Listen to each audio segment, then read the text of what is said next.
कैसे हैं आप लोग। आई होप आप सब लोग अच्छे होंगे।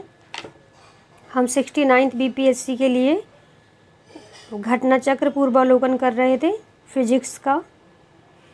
इससे पहले हमने बायोलॉजी का घटना चक्र न्यू वाली बुक से कंप्लीट कर लिया था। तो अभी तक आपने अगर देखा नहीं है तो आप चैनल में जाके देख लीजिएगा। और साथ ही साथ हमने मॉडर्न हिस्ट्री, मिडबल और एंशियंट का भी घटना चक्र कवर कर लिया है। और इस वीडियो में मैं फिजिक्स न्यू वाली बुक से घटना चक्र कवर कर रहे हैं। तो पिछले वीडियो में हमने 50 क्वेश्चन तक देख लिया था। थोड़े बहुत क्वेश्चन बचे हैं तो कोशिश करूँगी इस वीडियो में कंप्लीट हो जाएं। तो इस वीडियो में हम उसके बाद 51 से क्वेश्चंस का डिस्कशन शुरू कर रहे हैं।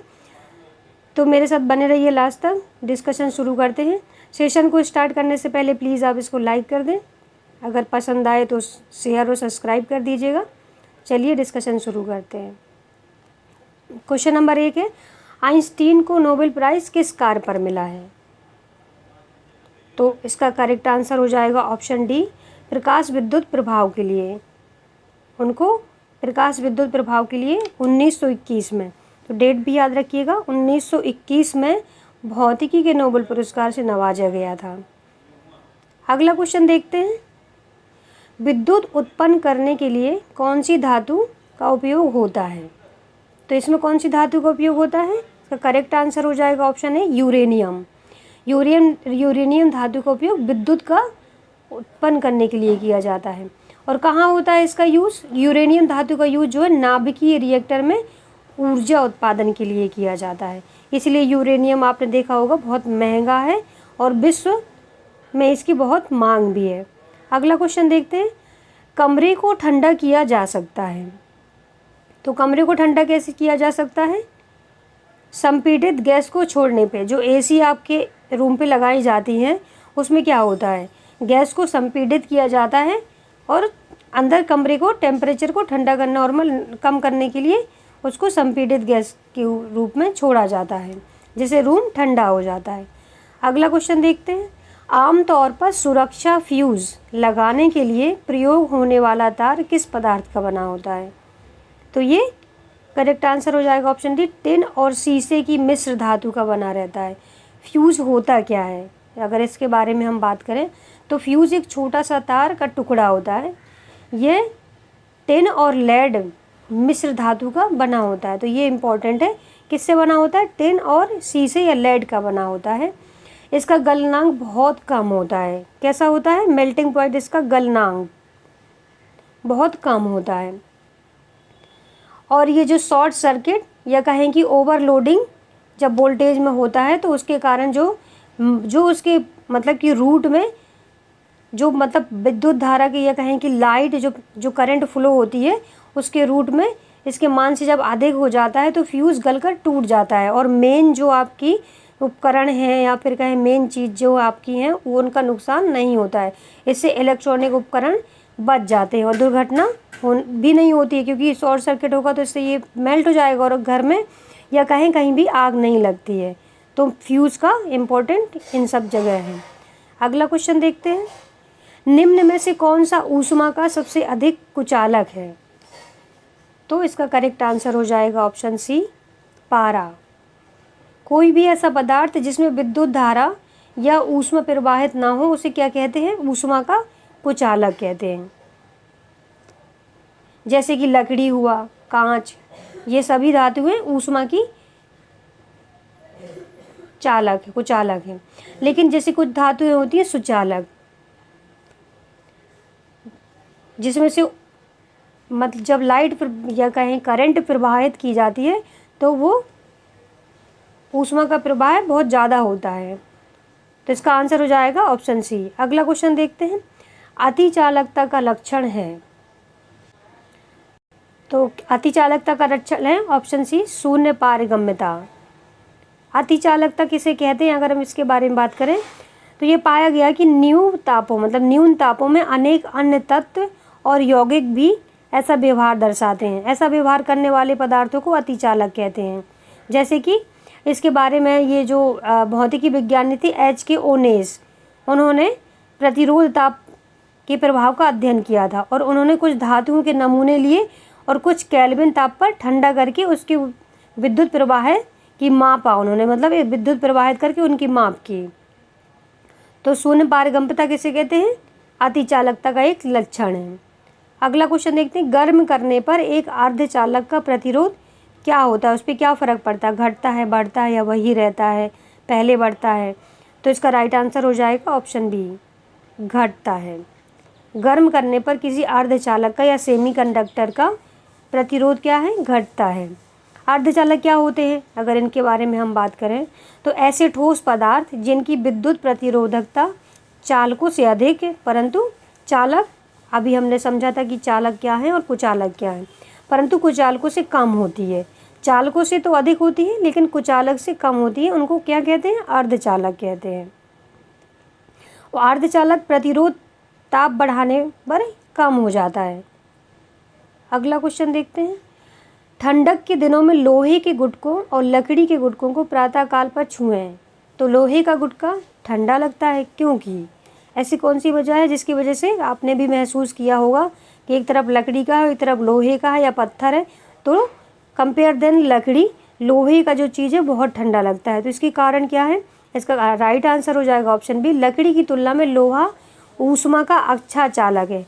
कुचालक और चालक, जिसमें करंट हमने पीछे ही डिस्कस किया है, तो ऊष्मा का अच्छा चालक कौन सा है? लकड़ी की तुलना में लोहा, इसलिए वो आपको ठंडा लगता है। अगर यही स्थिति अगर आप धूप में करेंगे तो लकड़ी से ज़्यादा गर्म लोहा हो जाएगा, क्योंकि वो अच्छा चालक है ऊष्मा का। अगला क्वेश्चन देखते हैं, कमरे में रखा रेफ्रिजरेटर का दरवाज़ा खोलकर अगर छोड़ दें तो क्या स्थिति होगी? आप कभी एक्सपेरिमेंट करिएगा घर में, अगर दरवाजे खोल दिया जाए तो क्या होगा? इसका आंसर हो जाएगा ऑप्शन सी, आप अंततः कमरे को थोड़ा गर्म कर सकते हैं। क्यों कर सकते हैं? क्योंकि ये फ्रिज को खोलने से कमरे का तापमान बढ़ जाता है, क्योंकि उसमें ऐसी गैसेज होती हैं जो ग्लोबल वार्मिंग के लिए रिस्पॉन्सिबल हैं, जैसे CFC, तो बाकी कार्बन डाइऑक्साइड, तो ये रूम के टेम्परेचर को गर्म कर देती, थोड़ा बहुत, ज़्यादा नहीं। अगला क्वेश्चन देखते हैं, दो उत्तरोत्तर सुरंग अथवा दो उत्तरोत्तर गर्त के बीच की दूरी को क्या कहते हैं? तो इसका राइट आंसर हो जाएगा ऑप्शन बी, तरंग दैर्ध्य। जब एक सरल आवर्त तरंग किसी माध्यम से होकर जाती है तो एक विशेष पैटर्न की एक निश्चित दूरी के बाद पुनरावृत्ति होती है, जैसे कि ऐसे एक सोचिए एक वेव है, तो एक विशेष दूरी के बाद पुनरावृत्ति हो रही है। एक ये सुरंग और गर्त, सुरंग और ये गर्त, तो इसे क्या कहते हैं? तरंग दैर्ध्य कहते हैं। अगला क्वेश्चन देखते हैं, जब प्रकाश एक माध्यम से दूसरे माध्यम में जाता है तो निम्न में से कौन सी या कौन सा नहीं बदलता? तो इसका करेक्ट आंसर हो जाएगा ऑप्शन सी, आवृत्ति या फ्रीक्वेंसी।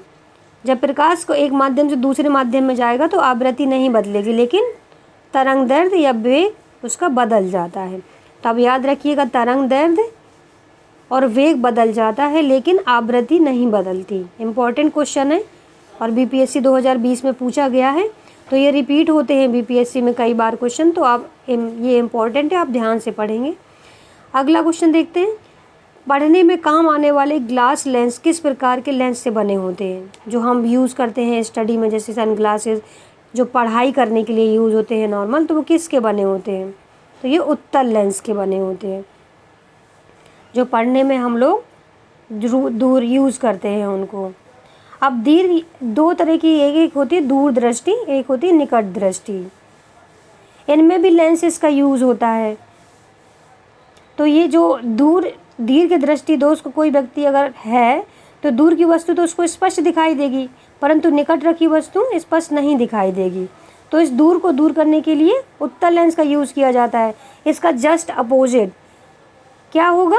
निकट दृष्टि दोस्त, तो उसमें क्या होगा? उत्तल लेंस का, मतलब उसको निकट की चीज़ तो दिखाई दे रही है लेकिन दूर की नहीं, तो उसमें उत्तल लेंस का। ये भी कई बार क्वेश्चन पूछा जाता है। अगला क्वेश्चन देखते हैं फ्रेंड, ध्वनि का वायु में वेग अनुमानता है, तो ध्वनि का वायु में वेग कितना होगा? इसका राइट आंसर हो जाएगा ऑप्शन बी, 330 मीटर पर सेकेंड। ये ध्वनि का वायु में पूछा है। अगर आपसे यही किस में पूछ लिया जाए, किसी भी माध्यम में पूछा जा सकता है, जैसे कि हाइड्रोजन में, स्टील में, आयरन में, कांच में, तो आप याद रखेंगे। जैसे स्टील की बात करें तो कितना होगा, स्टील में सबसे ये ज़्यादा ही होगा 5,960। इसी प्रकार एल्यूमिनियम में 6,420, आयरन में 5,950। तो इस प्रकार से याद रखिएगा, कई बार डिफरेंट माध्यम में ये पूछ लेता है। अगला क्वेश्चन देखते हैं। प्रकाश किरणों की प्रवृत्ति होती है, क्या होती है? तो इसका राइट आंसर हो जाएगा ऑप्शन सी, तरंग एवं कण दोनों के समान। पूछ रहा है कि प्रकाश किरणों की प्रकृति होती है, कैसी होती है? तरंग एवं कण दोनों के समान होती है। अगला क्वेश्चन देखते हैं। आकाश नीला लगता है क्योंकि, क्या वजह है जिससे आकाश नीला दिखाई देता है? तो इसका राइट आंसर ऑप्शन बी हो जाएगा, लघु तरंग दीर्घ तरंगों की अपेक्षा वायुमंडल द्वारा अधिक प्रकीर्ण होती हैं, इसीलिए प्रकाश हमें कैसा दिखाई देता है? नीला दिखाई देता है। अगर हम बात करें इसके बारे में तो वायुमंडल अणुओं और परमाणुओं पर पड़ने वाले प्रकाश से ये प्रकाश की सभी दिशाओं को प्रकीर्णित कर देते हैं।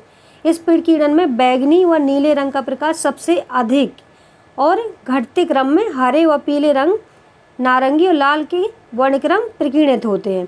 तो सर्वाधिक आकाश नीला इसलिए दिखाई देता है क्योंकि नीले रंग का प्रकीर्णन सबसे अधिक होता है। अगला क्वेश्चन देखते हैं। पानी का घनत्व अधिकतम होता है, एक तापमान पूछा है और पूछा है पानी का घनत्व अधिकतम होता है। तो इसका right answer option B, 4 degree centigrade पर पानी का घनत्व अधिकतम होता है और उसका आयतन न्यूनतम होता है। जस्ट अपोजिट है, घनत्व सबसे ज़्यादा और आयतन सबसे कम। अगला क्वेश्चन देखते हैं। वर्षा की बूंद की गोलाकार आकृति का क्या कारण है? जब आपने देखा होगा बारिश होती है तो एकदम बूंद एकदम गोल गिरती है, तो उसका रीज़न क्या है? तो इसका राइट आंसर ऑप्शन बी, पृष्ठ तनाव। पृष्ठ तनाव होता है। पृष्ठ तनाव है क्या? पृष्ठ तनाव आणविक आकर्षण का परिणाम होता है। जब वर्षा की बूंद पिघली धातु की बूंद आदि सभी गोलीय होती, क्यों? क्योंकि उनकी सतह सिकुड़कर न्यूनतम क्षेत्रफल की होना चाहती है। जब न्यूनतम क्षेत्रफल होगा और एक निश्चित आयतन के लिए गोलीय आकृति बना लेती है, क्योंकि जब न्यूनतम क्षेत्रफल ग्रहण करने का तो कैसा लगेगा, कोई भी बूंद गोलाकार हो जाएगी। तो इसका आंसर हो जाएगा ऑप्शन बी, पृष्ठ तनाव। अगला क्वेश्चन देखते हैं। सबसे ज़्यादा श्यानता होती है, किस में होती है सबसे ज़्यादा? तो इनमें से सबसे ज़्यादा शहद में होती है। इम्पॉर्टेंट क्वेश्चन है, 2020 में पूछा गया है। तो जो द्रव जितने अधिक गाढ़े होते हैं, गाढ़े आपने देखा होगा, जो शहद इनमें से सबसे ज़्यादा गाढ़ा होता है, उसमें से उतनी अधिक श्यानता होगी। तो आप ध्यान रखेंगे कि जैसे कि ग्लिसरीन की श्यानता पानी की तुलना में अधिक होती है, और इनमें से सबसे ज़्यादा शहद की, फिर खून, फिर जल, फिर वायु। तो आप याद रखिएगा, शहद, फिर इसके बाद ब्लड, फिर जल, फिर वायु। अगला क्वेश्चन देखते हैं। महासागर में ऊंची जल तरंगें कैसे आती हैं? आपने ज्वार भाटा पढ़ा होगा जियोग्राफी में, ज्वार भाटा। तो एक तो चंद्रमा का आकर्षण बल होता है और सूर्य की पृथ्वी का गुरुत्वाकर्षण बल होता है, सॉरी।